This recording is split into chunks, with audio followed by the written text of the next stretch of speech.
Well, welcome back to part 4 of this church build. What we're going to be talking about is how I put the roof on and do all the things that need to be done to call this completed. Also in this video, we're going to talk about the history a little bit of the little brown church in the Vale. I want you to know what that means and what that stands for, because that's kind of what I'm modeling here, is the little brown church in the Vale.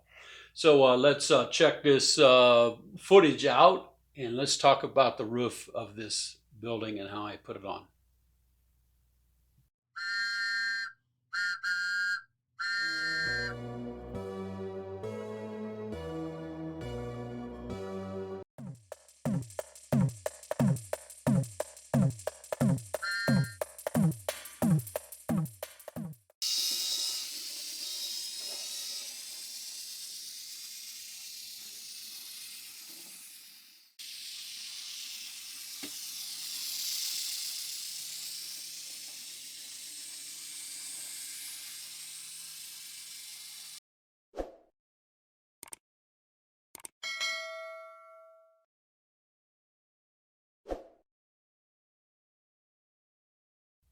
Well, welcome to a messy layout. So as you can tell, I've got the sides of the roof already on. So what I did is I just put glue around the perimeter of the church walls, and I laid my piece down and held it until it dried in place. Did the same thing on the other side. I also put a little piece of wood in the bottom. I'm going to put a light in there, and I'm going to set the light on there. I'm going to paint this underside all black so the light reflects down. So this is what the end looks like. It's kind of open. So I need to put fascia trim pieces on there so it dresses it up a little bit. I already did it on this side, so I think that looks a lot better than having the straight side. On the real church in the Dell, there's no gutter on this, and because this is not really facing a angle like in real life, I'm not going to put a fascia on the bottom, just going to run off. So I've got the church steeple done. It'll sit on the top, and then I'm going to put a ridge cap on the top of this to kind of help hide some of that light reflection that might come through there.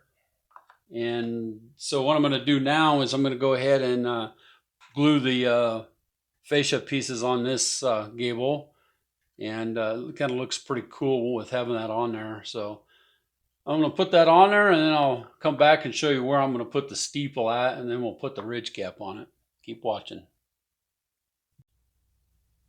Well, I got the fascia pieces put on there. I think that looks pretty good. So what I want to do now is I want to glue this steeple to the top of it. When I look at the picture here, it shows the steeple being kind of over the between the first and the second window.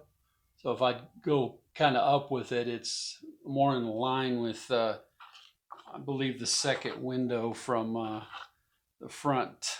So that's kind of where it looks like there. So as you can tell, I think that's where it's going to go. And what I'm going to do is go ahead and glue that in place, and then I'm going to come along with some of this those pieces right there, and I'm going to put a little ridge cap on it. Then I might stain that ridge cap again and put the, or either put the black side down. I guess that would look good with a black ridge cap. Remember, we look down on our layout when we see it. While I'm doing this, let's check out some history of the little brown church in the Dell. I'll be back soon.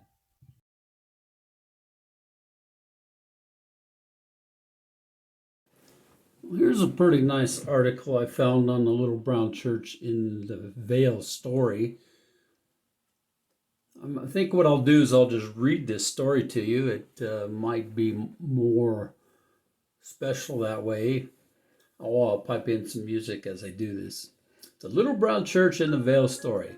The first settlers came to the Bradford area in 1848 and with an abundant water supply in Virginia timber, a town grew. By 1855, the first members of the Puritan Congregational Church had begun holding meetings. By 1856, Bradford had 500 residents and was the first town in this part of Iowa. A young music teacher named William Patz was traveling by stagecoach from Wisconsin to Iowa to visit his future wife. While waiting for the stagecoach horses to be changed, he walked down Cedar Street and saw the empty lot where the church now stands. Being a romantic young man, the thought came to him on what a charming setting the spot would make for a church. Returning home, she wrote the poem Church in the Wildwood, and later set it to music. He put it away in a drawer and forgot about it. Meanwhile, church members grew tired of meeting in places such as the lawyer's office, abandoned stores, and parishioners' homes. They began making plans to build a church.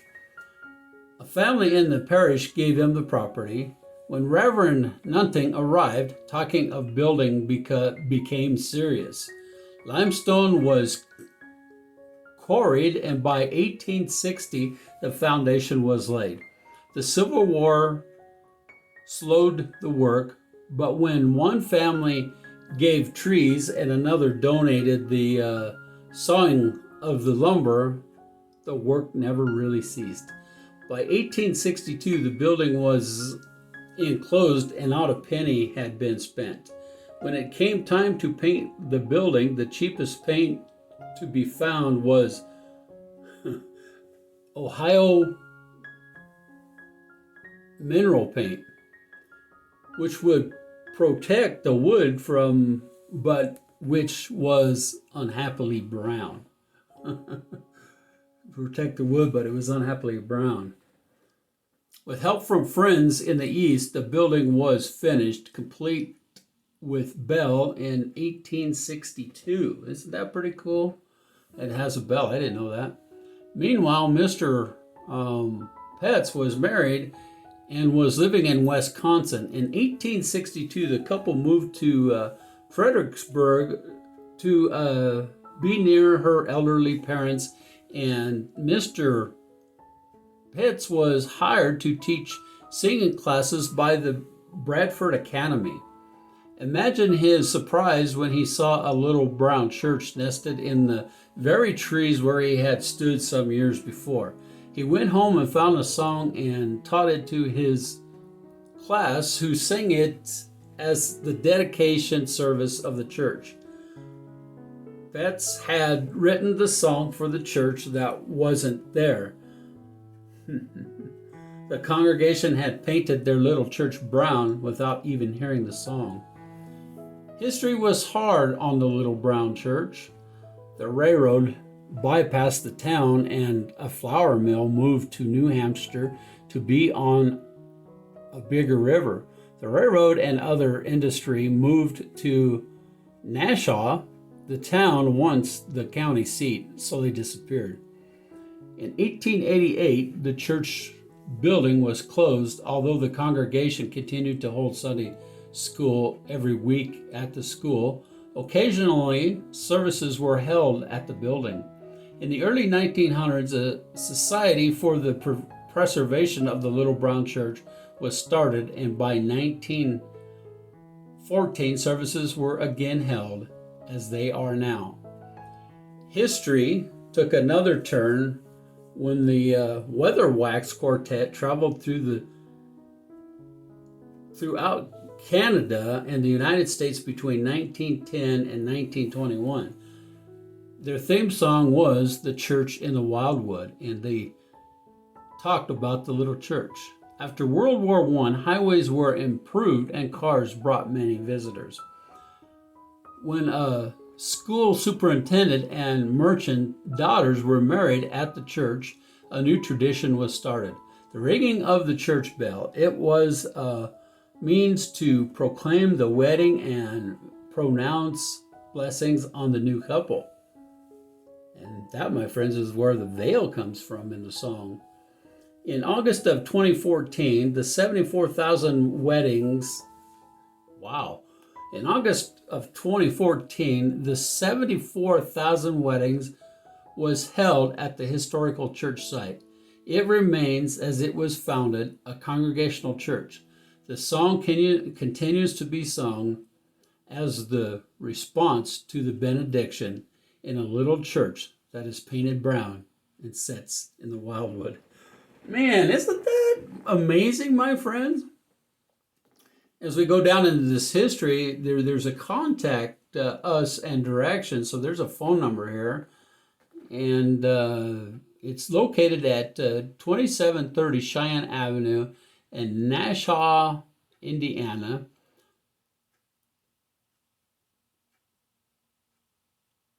That's pretty cool. So it shows you a map, and it shows tours. We offer opportunities to tour the Little Brown Church to both individual groups and motor coach tours. The pastor enjoys giving tours of the church building and shares some of the unique history of the church. And it says visit our tour page for more information.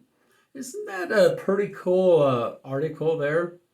Well, let's get on to the pictures of the little old brown church.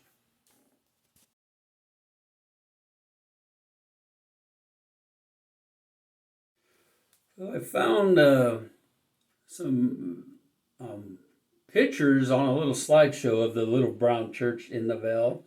And as we know, this is an actual real place. So let's look at some of these pictures and see kind of how it compares to what we're going to do with our model train layout. So you can see the front of the building right here, and it has a parking lot that goes up to the front entrance. I think I'm going to try to model that. This is a side view of the church. That's a pretty cool picture. That's a window of the inside, and as you know, we are going to have stained glass windows for our little church. There's another close-up view of the front of the church. There's an inside picture. That's a beautiful picture there. I really like that. The little brown church in the Dell, built between 1860 and 64. Here's another indoor picture. That's really, really, really nice. Here's a picture of the front doors. Let me back this out a little bit. There you go.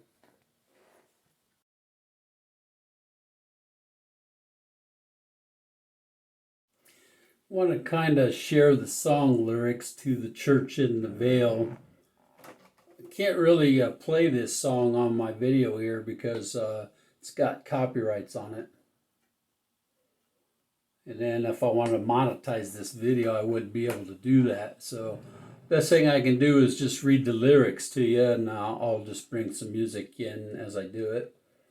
The Little Brown Church in the Vale. There's a church in the valley by the Wildwood, no lovelier spot in the dale. A place is so dear to my childhood as the Little Brown Church in the Vale. Come to the church in the Wildwood, oh come to the church in the Vale. No spot is so dear to my childhood as the Little Brown Church in the Vale. How sweet on a clear Sabbath morning to listen to the clear ringing bells.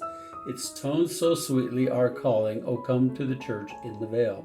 Come to the church by the Wildwood, oh come to the church in the Vale.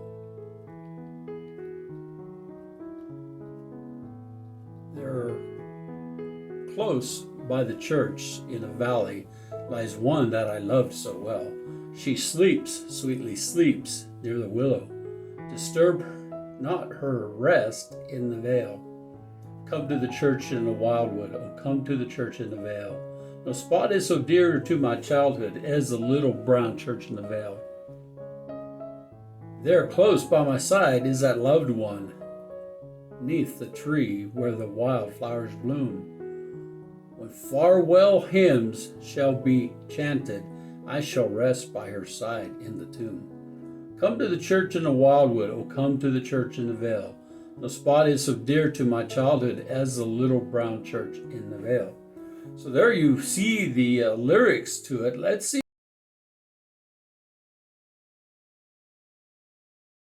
Well, how you doing? Did you like my little history of the little brown church in the dell? Well, here's our little brown church in the dell. So it needs to have some weathering. It's an old church. It's got some history to it, and so the church steeple definitely would have some weathering. The water would come down and then drip over the edges, and then I think we'd have a lot of water coming down both sides of where the mass is at, and so I'm going to try to work on that area, maybe a little bit on the front porch, but I'm just going to do a wet wash, not a wet wash, but a very dry brushing of some country gray, so it looks like it's got some water streaks coming down it. And I did paint the inside of it black, the ceiling black, and I also put that little spot to hold the light. But we got to thinking that the only thing that the light's going to do is reflect the stained glass windows. So let's shut these lights off and let's see if we can show you what it's going to look like with a light inside of it. I don't know if you can see that or not. Probably not. It's a little bright, isn't it? I guess you'll just have to wait until it's on the... Oh, there's a little bit of it. She'll just have to wait until it's on the layout, I guess. But it looks really cool from where I'm setting. But we'll get it on the layout, and once we get that built up, we'll show you what it looks like there. So I'm going to have you watch as I do some dry brushing on this to make it look like it's weathered a little bit on the roof here a little bit. So change the angle of the camera and let's get started. Let's put some of this in my paint tray.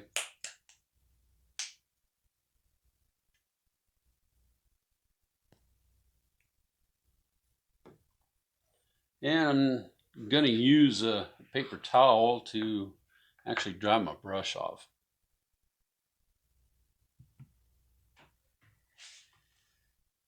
And I think this kind of works probably with anything that you do. Put it on and then take it off, wipe it off. I'm going to start on a little bit least conspicuous area. Putting it over the front porch roof. I think that might work. But I know we would have some coming down our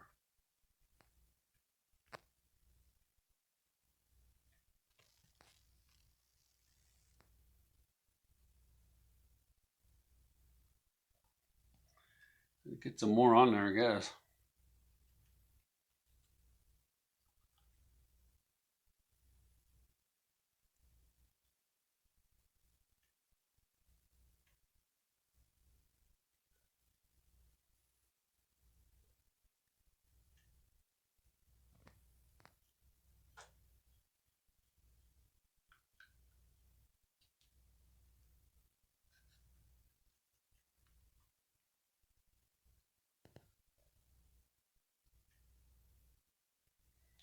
It's really settled, it don't take a lot.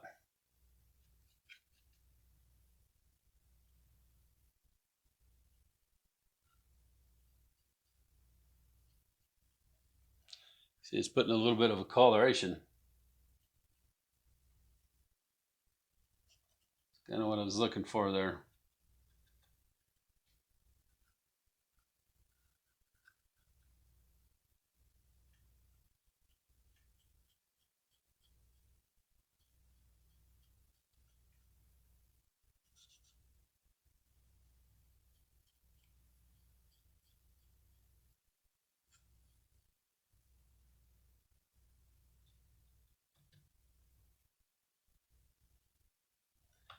too much on there. So, flip it off.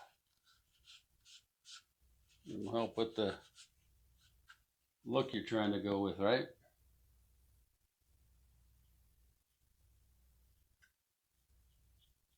Just a little dry brush of gray over it.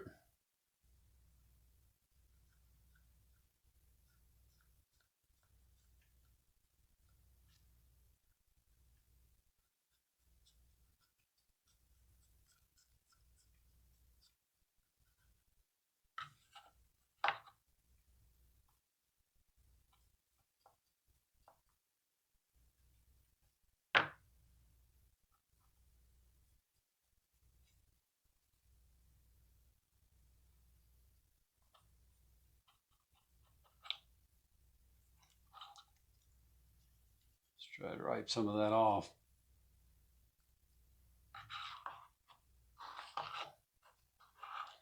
Yeah, it's giving it a little trace that there's been some water running down it. And I think it'd be probably a little bit more of a finer area coming down by the ridge here. So let's try to streak some of that in there.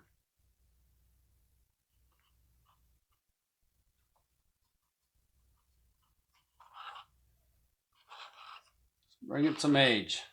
Bring it some age.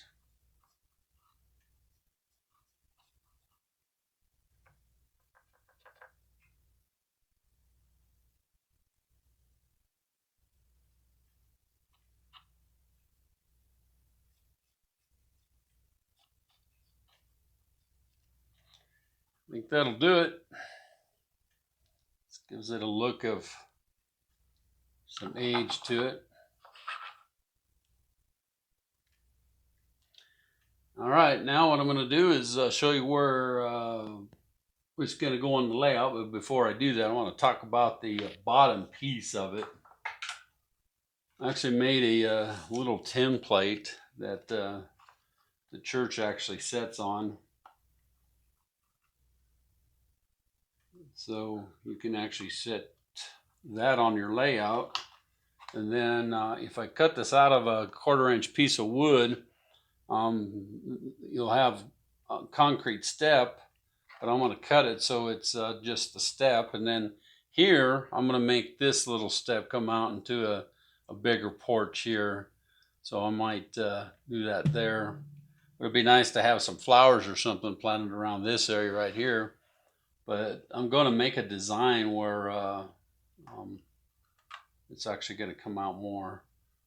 So let me show you where this is going to set on the layout at.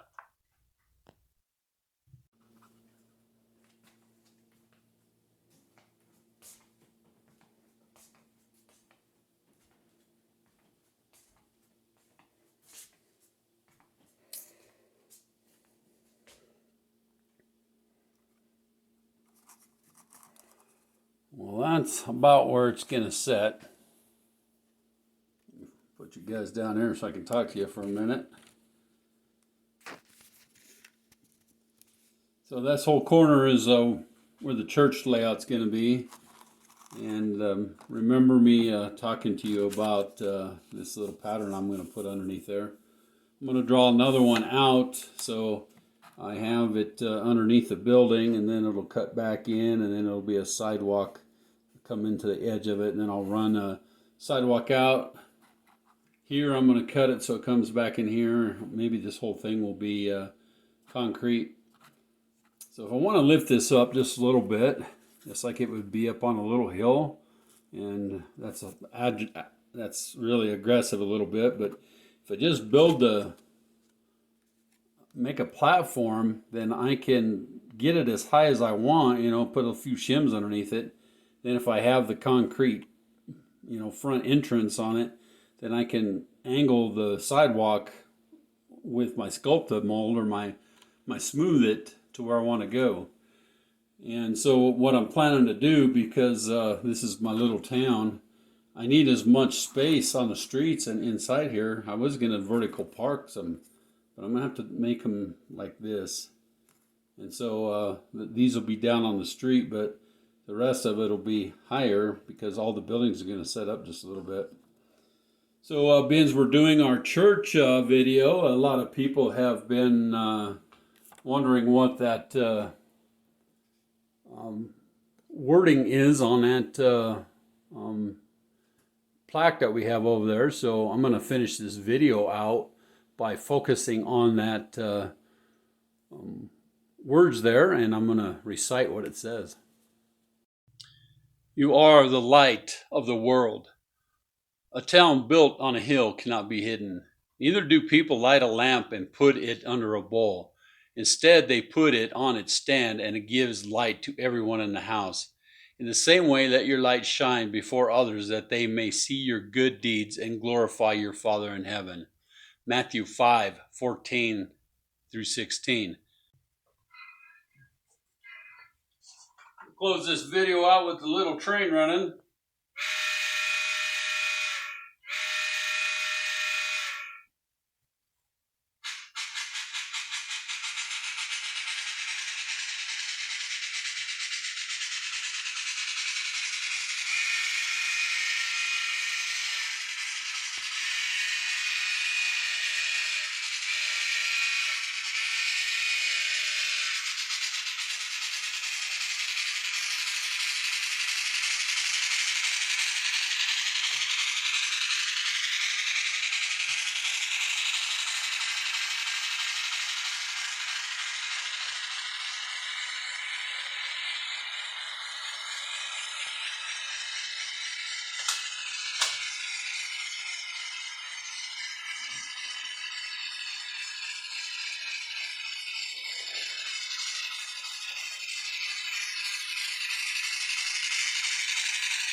Bring him into the train station and stop him so he can unload his passengers.